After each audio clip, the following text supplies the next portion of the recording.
Et oui, de pirates. Et je parle de pirates, bien entendu, pas de ceux de Tipiak, hein, pour ceux qui sont suffisamment vieux pour comprendre l'allusion. Mais je vais plutôt parler de pirater. Se faire pirater son ordinateur, son entreprise, ses informations. Donc en fait, c'est des attaques qu'on peut subir. Alors,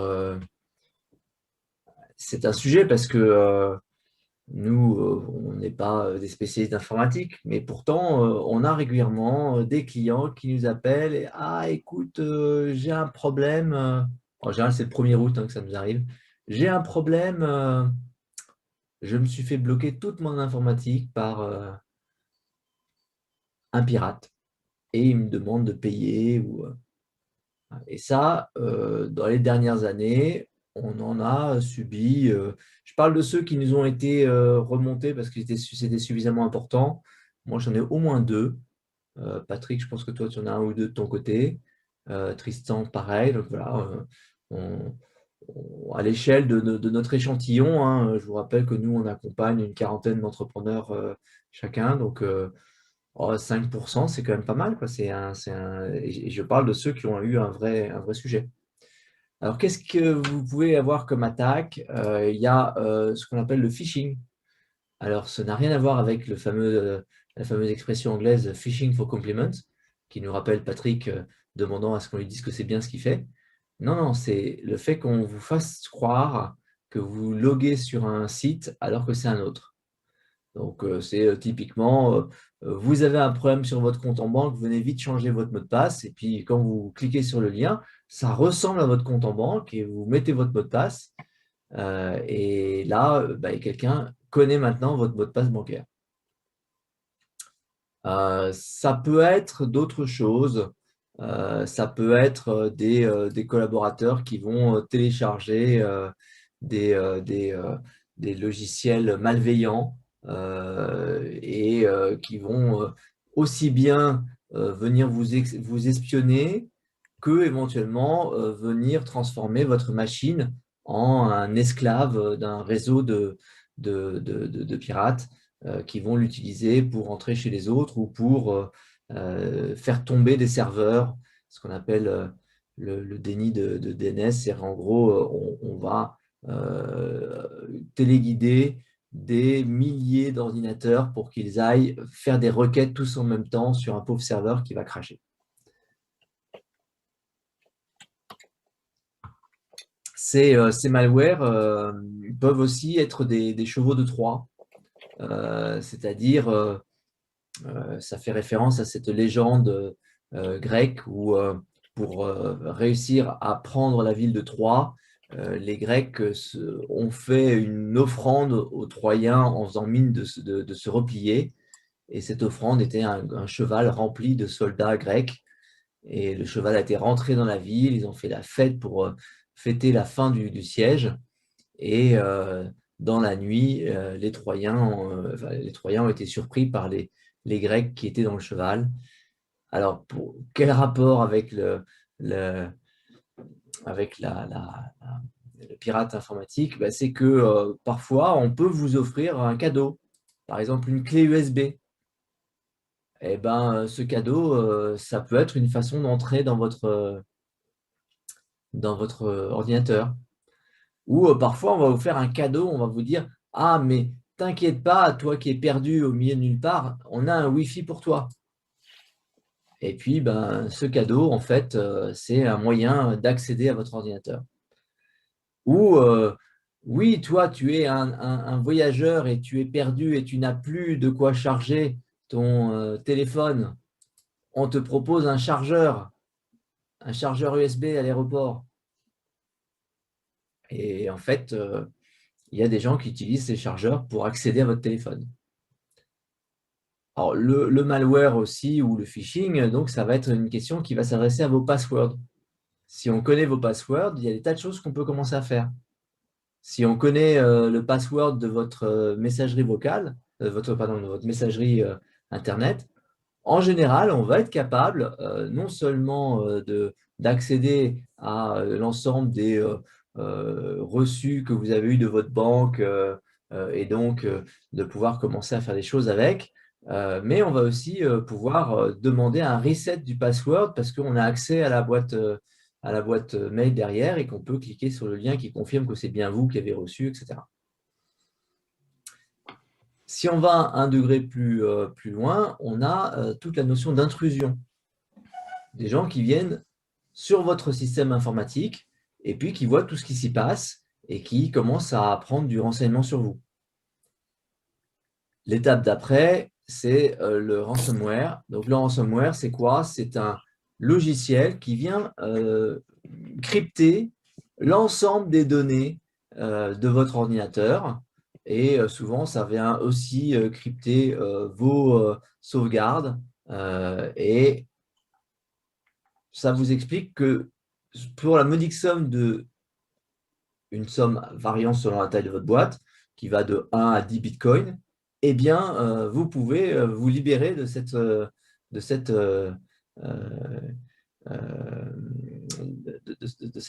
vous pouvez, grâce à cette rançon, retrouver vos datas. J'en ai un, mais je peux voler. Après, il y a une autre, enfin, il y a des gens qui vont faire des intrusions chez vous pour du long terme, c'est-à-dire ils vont rester là et puis ils vont observer et puis ils vont apprendre des tas de choses sur vous. Et puis après, ils peuvent l'utiliser notamment pour de la misrepresentation. Qu'est-ce que ça veut dire? Ça veut dire qu'ils vont se faire passer pour quelqu'un qui ne sont pas. Qui ça peut être? Ça peut être je suis le président, j'envoie un mot à la comptable pour lui dire de vite faire en urgence un virement sur tel compte en banque parce que je suis bloqué à Bangkok et que c'est un problème. Et en fait, ce n'est pas le président. Mais le virement part bien. Ça s'appelle l'escroquerie au président. Ça a fonctionné de nombreuses fois. Et c'est en général plusieurs millions qui partent comme ça. Mais de la même idée, on a des clients qui ont payé leur facture, pas la bonne boîte. Ah, c'était presque pareil. Ou qui ont eu des clients qui ont réglé leur facture, mais pas à eux. Ah, c'était pas machin Inc., c'était machin Security Inc. Ah, c'était presque pareil. Oui, oui. Donc, On ça. peut d'ailleurs rappeler un principe de droit français hein, qui dit qui paye mal paye deux fois. Donc si vous avez payé une facture qui n'était pas au bon compte bancaire, eh bien vous n'êtes pas libéré pour autant de la somme que vous devez au juste bénéficiaire de votre argent. Et puis, vous avez un danger souvent sous-estimé, qui est celui des collaborateurs et des ex-collaborateurs. Alors, pour vous donner un exemple, mais qui commence à dater, j'avais un client qui faisait des audits comme ça dans des entreprises sur la sécurité des systèmes. En général, ce qu'il faisait, c'est qu'il se faisait recruter comme collaborateur. Et puis là, il rentrait dans le système et puis il montrait qu'il était capable de tout faire et d'aller où il voulait. Et là, c'était dans un cadre où lui faisait ça légalement et faisait ça justement pour démontrer que la sécurité n'était pas au niveau. Mais il y en a qui font ça pour démontrer que vous avez eu tort de les licencier ou pour démontrer que ça va vous coûter cher de vous être privé d'un talent aussi important que le leur. Quelles sont les parades? Alors là, il y a des parades, oui, bien sûr. Par exemple, un truc tout bête, faire le tour de tous les engins que vous avez dans votre entreprise. Recenser votre parc afin de savoir quelles sont les fuites et quels sont les problèmes. C'est intéressant de se dire, en fait, on a quoi déjà? Souvent, c'est nulle part. Hein. C'est vaguement dans votre compta, même s'il y a dedans des trucs qui ne devraient plus y être, etc. Mais en plus, ce n'est pas toujours fait. Alors, c'est le rôle premier d'un directeur informatique, mais tout le monde n'a pas un directeur informatique. Il y a un autre truc qui est assez simple, c'est la question de la politique de mot de passe. Alors, la politique de mot de passe, souvent, ben, les gens, les mots de passe, ça les embête quand même, hein. Donc, du coup, ils font toujours le même mot de passe. Comme ça, ils n'ont pas à s'en souvenir. Ou alors, quand on leur impose les mots de passe, souvent, ils le mettent sur un post-it qui est sur leur écran et ils ont tous leurs mots de passe comme ça et ils ne les oublient pas. Bon, c'est pas génial. Donc, le mieux, c'est des systèmes de gestion de mots de passe. C'est des clés physiques que vous entrez. Donc, il y a un vrai travail parce que finalement, c'est quand même le point le plus simple à gérer. L'autre point très, très simple, c'est les VPN. Alors, on va être très, très clair. Si vous vous connectez en Wi-Fi quelque part sans VPN, c'est parce que vous êtes d'accord pour que tout le monde regarde ce qu'il y a dans ce que vous faites sur Internet. Le VPN, le Wi-Fi est la principale voie d'entrée des pirates. Vous venez à côté de la boîte, vous sniffez tous les Wi-Fi qui sont là-dedans, vous craquez le password, c'est assez simple en général, et vous êtes dans la place. Ça vous permet de voir tout ce qui passe vers Internet, de reconstituer à peu près tout, et de commencer à avoir une bonne idée de qui est à l'intérieur, de ce qu'ils font, de qui ils s'appellent, de où ils habitent. Voilà. Le VPN, ça consiste à faire rentrer toutes les datas dans un tuyau sécurisé entre vous et un truc qui est suffisamment loin pour ne pas être espionné, en principe.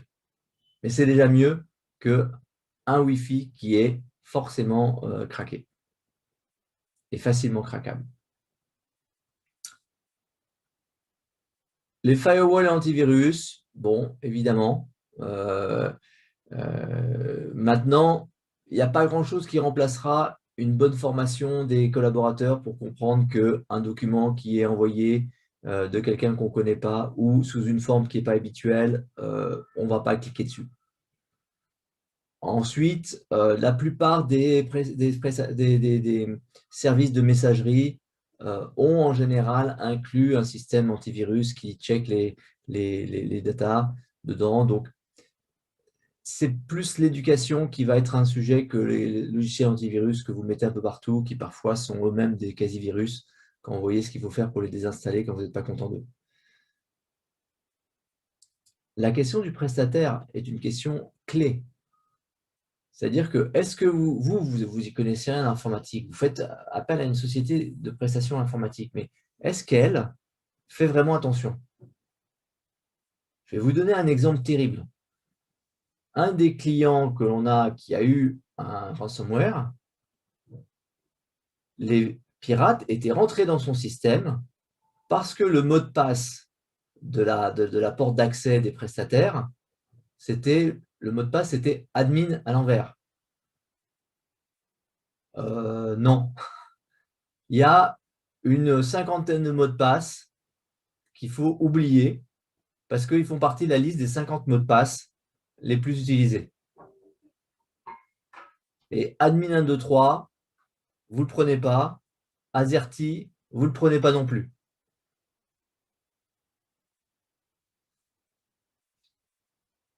La question des déplacements à l'étranger, on va en parler plus spécifiquement, mais vous êtes dans beaucoup de pays un porte-monnaie à pattes. Je dois cette expression à Frédéric qui nous écoute. C'était l'impression qu'il avait eue après un déplacement pour voir comment était le business aux Philippines. Et il était revenu en disant « J'ai eu l'impression d'être un porte-monnaie à pattes ». Eh bien, un porte-monnaie à pattes, c'est quelque chose qu'on a envie de vider quand on a faim. Et donc, vous êtes potentiellement une target à cet endroit-là et vous êtes dans des endroits où ça vaut le coup d'investir. Des aéroports, il y a tellement de gens qui passent dans les aéroports que ça vaut le coup d'investir pour regarder qu'est-ce que vaut ce voyageur, qu'est-ce qu'il a comme importance, comme secret, comme information, comme accès qui vont nous être utiles. ça amène sur un problème. Je vous ai parlé des Wi-Fi. Nous, on a un client qui a proposé une solution qui est de mettre du GSM sur votre ordinateur et que ce GSM soit un GSM mondialisé. Ce qui veut dire, si vous aviez un GSM qui ne vous coûte pas trop cher, pardon, un GSM, je veux dire par là les datas de votre téléphone, qui ne coûte pas trop cher, c'est-à-dire qu'il ne soit pas le roaming habituel dans tous les pays du monde, c'est probablement une bien meilleure solution que d'utiliser un quelconque Wi-Fi que ce soit. D'abord parce que le Wi-Fi, il n'est pas fait pour supporter beaucoup de monde en même temps. Et ensuite, parce que, comme je vous l'ai expliqué, le Wi-Fi est très facile à pirater, alors qu'un GSM, du mobile, c'est possible, mais ça demande des gens qui commencent à avoir des moyens tels que, à la limite, ils vous le demanderaient, donnez-moi votre truc et je vais regarder dedans, vous seriez un peu obligé de céder. C'est juste que ce serait moins discret pour eux. Les collaborateurs et ex-collaborateurs, qu'est-ce qu'on fait? Eh ben, une fois qu'ils sont partis, on se pose la question de quels sont les droits qu'ils avaient, comment on les révoque, quelles sont toutes les choses auxquelles ils ont pu avoir accès et comment on modifie les choses après leur départ. On s'aperçoit à ce moment-là qu'il y a des tas de trous qu'on avait laissés ou qu'ils avaient créés, selon le degré d'honnêteté qu'ils avaient, mais qu'on ne veut pas laisser en l'état. Alors, j'en arrive sur une notion qui est la notion de pirate ou corsaire. Bah oui, est-ce que c'est vraiment des pirates? Un pirate, c'est un gros délinquant, hein. C'est quelqu'un qui fait ça juste pour l'argent, mais un corsaire, c'est quoi? C'est quelqu'un qui fait ça pour l'honneur. Hein, je vous rappelle la fameuse phrase de Surcouf quand il était capturé par la marine royale britannique. Alors, la marine royale britannique lui dit, mais vous ne faites ça que pour l'argent, nous on fait ça pour l'honneur. Et Surcouf de répondre, que voulez-vous, on se bat pour ce que l'on n'a pas. Bon, et ben là, il y a des corsaires qui disent, moi, j'ai le droit d'aller pomper l'argent des autres, mais c'est pour quelqu'un qui m'a confié ce droit, donc un pays ou une entreprise. Donc la question qui se pose quand vous êtes attaqué, ça peut être, pourquoi est-ce qu'on m'a attaqué? Pourquoi moi? Est-ce que je suis une entreprise stratégique? Est-ce que je suis une cible particulière? Ou est-ce que quelqu'un a intérêt à mettre le chaos autour de lui? Une entreprise stratégique, si vous voulez vous faire un peu peur, il y a une très belle interview d'un ancien directeur technique d'une grande société française qui a été rachetée par des Américains et qui s'est retrouvé sur le sol américain au mauvais moment. C'est au moment où il y avait des négociations. Et il a servi de monnaie d'échange, c'est-à-dire qu'en gros, il s'est retrouvé bloqué en prison pendant, quand ce n'était pas en prison, c'était sous caution, avec l'interdiction de quitter le territoire, etc. Et pendant toute la durée des négociations. Et il a été miraculeusement libéré quand les négociations ont été finies.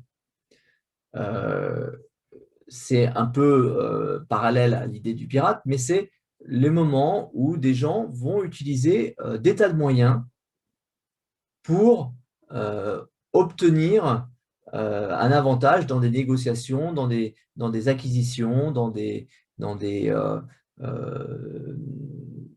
opérations stratégiques. Et si vous êtes au cœur de tout ça, c'est le moment où il faut redoubler d'exigences en matière de sécurité informatique. Donnez pas des éléments en plus à vos adversaires qui, bien entendu, ne vont pas se gêner pour le faire. Et ils vont d'autant moins se gêner que la plupart du temps, ceux qui vont s'en occuper agiront avec le label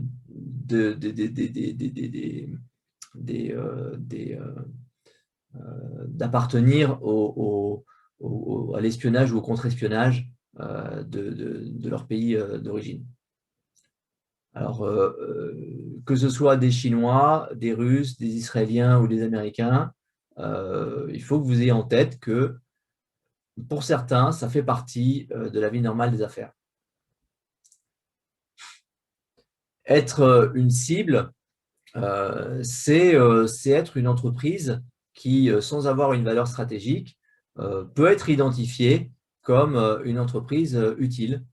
Donc, c'est parfois un peu plus loin, enfin un peu plus large comme définition que l'entreprise stratégique. La question du chaos, bah, vous avez vu il n'y a pas si longtemps que des entreprises, enfin des hôpitaux français ont subi des attaques informatiques qui ont mis par terre leur informatique. Je ne suis pas sûr que ceux qui ont fait ça avaient l'intention de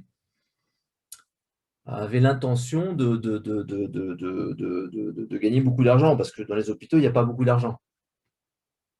Donc, est-ce qu'ils l'ont fait en se trompant, en pensant qu'ils allaient gagner de l'argent, ou est-ce qu'ils l'ont fait en se disant que, bah, tiens, par les temps qui courent, ça rajoute un peu plus de chaos dans un pays qui n'est pas le leur, et donc ce qui affaiblit mon concurrent me renforce.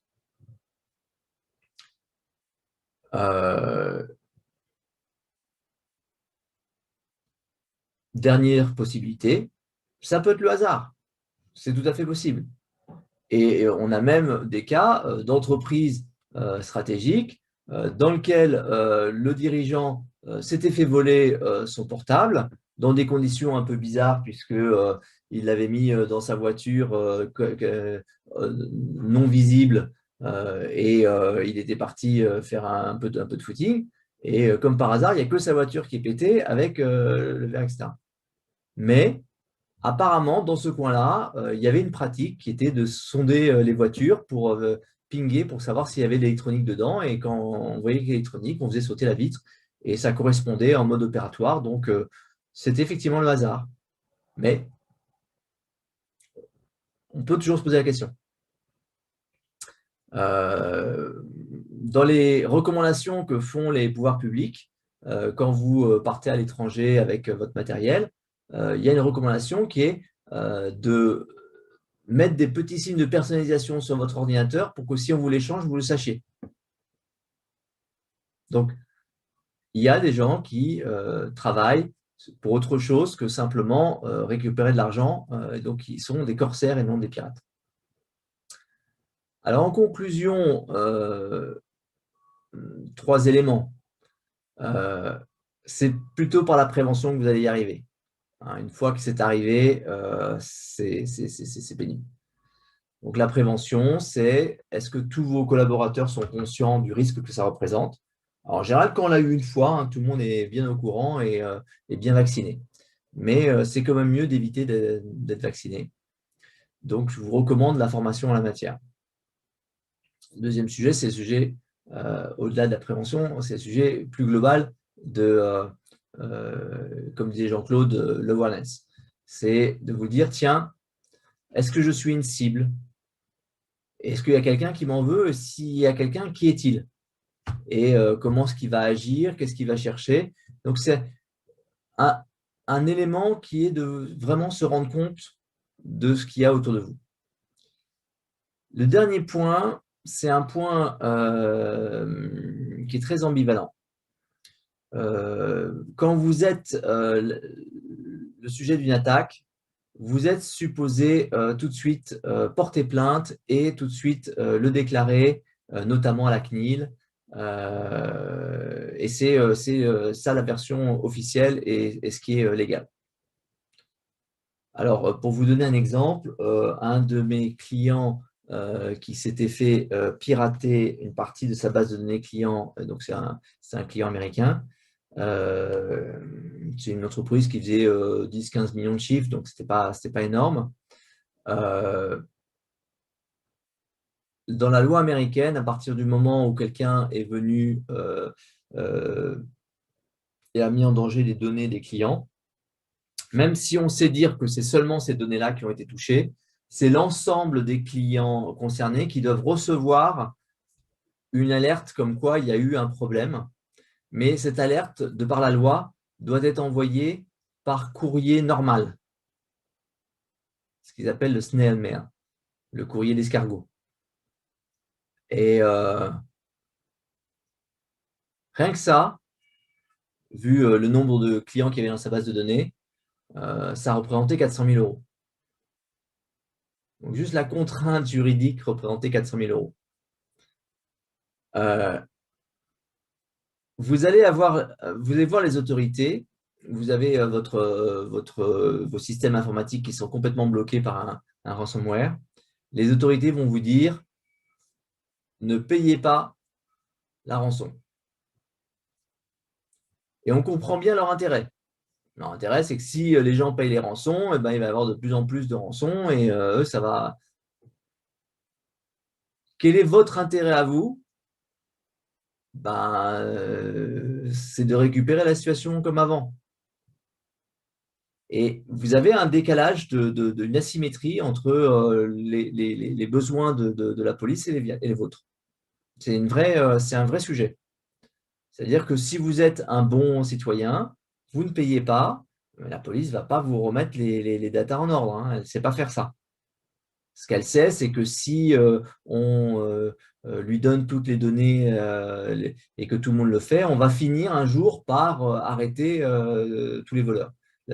Les policiers vous disent, à chaque fois enfin, on finit toujours par arrêter les voleurs. C'est dans 99,9% des cas, on finit par les arrêter. Probablement, ils ont fait des dizaines et des dizaines et des dizaines de méfaits, mais on finit toujours par les arrêter, ils finissent toujours par faire une erreur. Vous, c'est sympa de savoir que à la fin, les vilains sont arrêtés, mais il y a quand même une question de comment on fait pour survivre.